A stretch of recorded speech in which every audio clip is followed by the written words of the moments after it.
Hello and welcome to the bonus lecture of Tired Academy. I am your teacher Keshav and आज हम लोग पढ़ने वाले हैं लीनियर इक्वेशन के बारे में और ये एक बोनस लेक्चर होगा. इसका मतलब कि this is not into your syllabus and we won't be talking much about the chapter that is chapter 3 linear equation in two variable. But आज इस पर्टिकुलर लेक्चर में हम लोग सिर्फ लीनियर इक्वेशंस के बारे में जानने वाले हैं कि लीनियर इक्वेशंस एक्चुअली क्या होती है और हमको उसको क्यों सीखना ज़रूरी है. ठीक है, तो लीनियर इक्वेशन की अगर मैं आपको डेफिनेशन बताऊं तो लीनियर इक्वेशन पॉलिनॉमियल इक्वेशन का एक पार्ट होता है. That is a degree 1 polynomial equation. Degree 1 polynomial equation. अगर आप लोगों ने चैप्टर 2 पढ़ा है पॉलिनॉमियल इक्वेशंस के बारे में तो आपको पता होगा कि डिग्री 1 पॉलिनॉमियल इक्वेशन क्या होती है. ऐसी इक्वेशंस जिसमें वेरिएबल की मैक्सिमम पावर 1 होती है. Let's say if I take an example y is equals to 4x minus 3. तो this is a linear equation. ये एक लीनियर इक्वेशन है जहाँ पर दो वेरिएबल्स हैं y एंड x और उनकी मैक्सिमम पावर कितनी है 1. तो जहाँ पर वेरिएबल की मैक्सिमम पावर 1 होती है उन इक्वेशंस को हम लोग क्या बोलते हैं, लीनियर इक्वेशन. अच्छा, इनका नाम लीनियर होने के पीछे भी एक रीज़न है. एक्चुअली जब एक लीनियर इक्वेशन जो दो वेरिएबल्स में हो x एंड y या जो भी आपको दिए हुए हों उन दो वेरिएबल्स में अगर हम उनको ग्राफ पर प्लॉट करते हैं तो हमेशा एक स्ट्रेट लाइन बनती है. इस वजह से उनको लीनियर इक्वेशन कहा जाता है क्योंकि दे फॉर्म अ लाइन, है ना, एक लाइन बनाते हैं ग्राफ पर प्लॉट करते टाइम. एक लीनियर इक्वेशन जो होती है उसमें कितने भी वेरिएबल हो सकते हैं बट आपके सिलेबस में सिर्फ सिंगल 1 वेरिएबल एंड 2 वेरिएबल की इक्वेशंस ही आएंगी तो आपको उसके आगे नहीं पढ़ना पड़ेगा. ठीक है, लीनियर इक्वेशन इन 2 वेरिएबल का स्टैंडर्ड फॉर्म होता है a1x plus b1y plus c1 is equals to 0. तो this is the standard form. इसमें जो a1 है ये कोफिशिएंट है x का, b1 कोफिशिएंट है y का एंड c1 जो है वो कांस्टेंट टर्म है आपका. ठीक है, अब इस लीनियर इक्वेशन का जो स्टैंडर्ड फॉर्म है इसी फॉर्म में आपको इक्वेशन दी जाएगी. जैसे कि मैं कोई एग्जांपल लेता हूँ 4x plus 5y minus 7 is equals to 0. ये एक लीनियर इक्वेशन है दो वेरिएबल में जहाँ पे x और y हमारे वेरिएबल हो गए जो अननोन क्वांटिटी है जिसके बारे में हमें नहीं पता.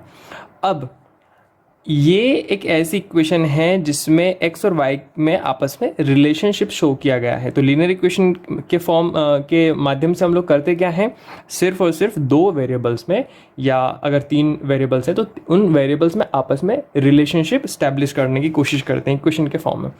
तो जैसे कि अगर कोई स्टेटमेंट लिखा है कहीं पर कि एक कोई लड़की है जिसने 2 इरेजर्स एंड 3 पेंसिल्स को खरीदा है और टोटल जो प्राइस उसका लगा वो 18 रुपीज़ लगा. तो लेट से अगर एक इरेज़र का प्राइस मैं x मान लेता हूँ और पेंसिल का प्राइस मैं y मान लेता हूँ तो टोटल प्राइस कितना हो जाएगा उसका, 2 इरेजर्स का 2 इंटू एक्स, 3 पेंसिल्स का 3 into y and total price हमारा कितना लगा 18. तो ये एक लीनियर इक्वेशन बन गई दो वेरिएबल्स में जहाँ पे x क्या है इरेज़र का प्राइस और y क्या है पेंसिल का प्राइस. तो अब यहाँ पर अगर हम ध्यान से देखें सॉल्यूशंस के बारे में, ठीक है, तो होता क्या है कि एक लीनियर इक्वेशन का सॉल्यूशन जो होता है वो एक ग्रुप ऑफ नंबर्स होता है जहाँ पे x और y की वैल्यू हमें मिलती है. ठीक है, तो x और y की ऐसी वैल्यूज़ जो इस इक्वेशन को सेटिस्फाई करेगी वही इसका सॉल्यूशन होगी, है ना. मतलब सिर्फ एक सॉल्यूशन नहीं होगा, ग्रुप होगा x और y दोनों का. ठीक है, तो देखो अगर x की वैल्यू 5 रुपये है, ठीक है, if the value of x is 5 rupees या 3 रुपीज़ मान लेते हैं तो आसान हो जाएगा. ठीक है, तो अगर x की वैल्यू मैं 3 रुपीज़ मान लेता हूँ तो क्या हो जाएगा, 3 2 ज़ा 6. तो टोटल अमाउंट कितना हो गया इरेजर्स का 6 रुपीज़ प्लस. तो अगर इरेज़र का प्राइस 3 रुपीज़ है तो उस केस में हमको जो पेंसिल का प्राइस है वो कैलकुलेट करने की ज़रूरत, मतलब आपको अलग से एज्यूम करने की ज़रूरत नहीं है, वो आपको इसके अकॉर्डिंगली मिलेगा. अगर इरेज़र का प्राइस 3 रुपीज़ है तो अब बाय डिफ़ॉल्ट पेंसिल का प्राइस फिक्स हो गया. ठीक है, वो कैसे फिक्स हो गया कैलकुलेट करेंगे. देखो यहाँ पर जाएगा 3y is equals to 18, 3y is equals to 18 minus 6, 12, 3y and y की वैल्यू आ गई आपकी 4 रुपीज़.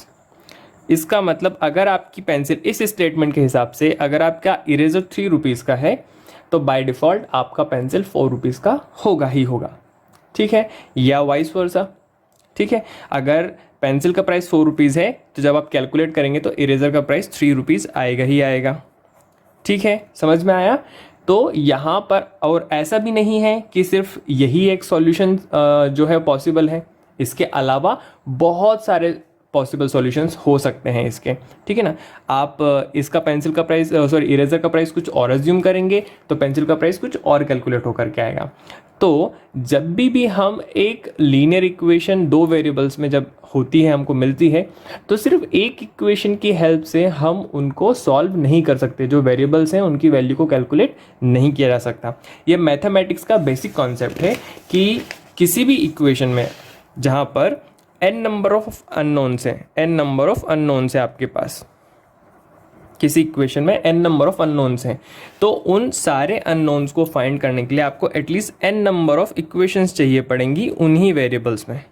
ठीक है, जैसे कि अगर हमारे पास 3 वेरिएबल्स हैं x, y एंड z, मैंने कोई इक्वेशन लिख दी 4x minus 3y plus 5z is equals to like 17, कुछ भी रैंडम इक्वेशन मैंने लिखी है। यहाँ पर 3 अननोन्स हैं। अब अगर मुझे इन तीनों को फाइंड करना है तो एटलीस्ट मुझे इन लोगों में, इन्हीं 3 वेरिएबल्स में 3 इक्वेशन चाहिए पड़ेंगी, एक है 2 और चाहिए। ठीक है ना, तभी उन तीनों इक्वेशंस को सॉल्व कर करके मैं x, y एंड z की वैल्यू कैलकुलेट कर सकता हूँ, अदरवाइज नहीं। और ऐसा ज़रूरी नहीं है कि हर इक्वेशन में x, y और z तीनों हो सकता है next equation 4x minus 5y is equals to 2 हो, ऐसा भी हो सकता है, या third equation z is equals to 12 हो। तो ये भी एक इक्वेशन है, यहाँ पर हमको z की वैल्यू डायरेक्टली मिल गई तो हम इस z की वैल्यू को यहाँ पर पुट कर सकते हैं और इस इक्वेशन को सिंप्लीफाई कर सकते हैं, देन फिर इन दोनों इक्वेशंस को सॉल्व करके आंसर ला सकते हैं। ठीक है, तो if you are having n number of unknowns in an equation then you will need at least n equations, है ना, एटलीस्ट n इक्वेशंस, तो तभी आप सारे के सारे अननोन्स को फाइंड कर पाएंगे। तो यहाँ पर कितने अननोन्स थे? 2, x एंड y, जो पिछला एग्जाम्पल था हमारा, वहाँ पे x एंड y 2 अननोन्स थे, 3x 2x plus 3y is equals to 18। तो इरेजर एंड पेंसिल दोनों की फिक्स स्पेसिफिक वैल्यू कैलकुलेट करने के लिए आपको क्या करना पड़ेगा? एटलीस्ट एक और इक्वेशन चाहिए पड़ेगी। ठीक है, चलिए तो पहले हम देखते हैं कि अगर हमारे पास सिर्फ एक ही इक्वेशन हो तो क्या होगा। फिर से लिखता हूं मैं, 2x plus 3y is equals to 18, ये एक इक्वेशन है। ठीक है, अब अगर इस इक्वेशन को हम ग्राफ पर प्लॉट करेंगे जहाँ पर एक एक्सिस जो है वो x और दूसरा एक्सिस y है, तो ये एक स्ट्रेट लाइन ड्रॉ होगी। जैसे कि मैंने आपको बताया एक स्ट्रेट लाइन बनती है और वह स्ट्रेट लाइन उन सारे पॉइंट्स से होकर गुजरती है, उन सारे पॉइंट से होकर पास होती है जो इस इक्वेशन को सेटिस्फाई करेंगे इन द सेंस कि जो इस इक्वेशन के सॉल्यूशन होंगे उन सारे पॉइंट से होकर पास होगी स्ट्रेट लाइन। ठीक है, मैं आपको ड्रॉ करके बताता हूँ। अच्छा, 9th क्लास में आपने एक स्ट्रेट लाइन को ड्रॉ करना भी सीखा होगा, बताता हूँ कैसे करते हैं। सिंपली यहाँ पे लिखिए x या y, अगर इनके अलावा कोई दूसरे 2 वेरिएबल्स हैं तो उनको भी लिख सकते हैं, like t and u, a and b और वॉट। ठीक है, नाउ सबसे पहले हम किसी एक वेरिएबल की वैल्यू को अज्यूम कर लेंगे, लेट्स से 0। ठीक है, अब आप बोलोगे कि इरेजर की वैल्यू 0 कैसे हो सकती है। ठीक है, तो ये हम लोग सिर्फ ग्राफ ड्रॉ करने के लिए कर रहे हैं, ये एक जनरलाइज मेथड है एक स्ट्रेट लाइन को ड्रॉ करने के लिए, कर्व ड्रॉ करने के लिए, ये कंडीशन स्पेसिफिक मेथड नहीं है। ठीक है ना, तो आपको हमेशा यही करना है, जब भी आपको स्ट्रेट लाइन ड्रॉ करनी है तो आपको इसी तरीके से करना है। ठीक है, सबसे पहले x की वैल्यू को क्या अज्यूम करेंगे? 0। तो अगर x की वैल्यू 0 है, इरेजर की वैल्यू 0 है, तो उस समय y की वैल्यू मीन्स पेंसिल की वैल्यू क्या होगी कैलकुलेट कर सकते हैं हम लोग आसानी से। कैसे करेंगे? 2 into 0 plus 3y is equals to 18। तो y की वैल्यू कितनी आ जाएगी? 6, है ना, 6 रुपीज़ आ गई। तो इसका मतलब अगर x की वैल्यू 0 है तो y की वैल्यू कितनी होगी? 6। अच्छा, अगर y की वैल्यू 0 होगी तब क्या होगा? ठीक है, तो वो भी कैलकुलेट कर लेते हैं। 2x plus 3 into 0 is equals to 18। तो ये आ जाएगा 9 रुपीज़, मेरे ख्याल से सही है। ठीक है, तो उस केस में y की वैल्यू, x की वैल्यू क्या होगी? 9 रुपीज़। ठीक है, अब हमको 2 पॉइंट्स मिल गए, 2 सॉल्यूशंस मिल गए। पहला है 0,6 एंड दूसरा है 9,0। इसका मतलब ये हुआ कि जो स्ट्रेट लाइन इस इक्वेशन की बनने वाली है वो इन दोनों पॉइंट्स से होकर गुजरेगी, पास होगी। क्यों? क्योंकि ये दोनों इसके सॉल्यूशन है। जब आप इन दोनों पॉइंट्स को यहाँ पे पुट करेंगे वन बाय वन, तो वो इस दोनों पॉइंट्स इस इक्वेशन को सेटिस्फाई करने वाले हैं। ठीक है, तो हम क्या करते हैं, स्ट्रेट लाइन ड्रॉ कर लेते हैं।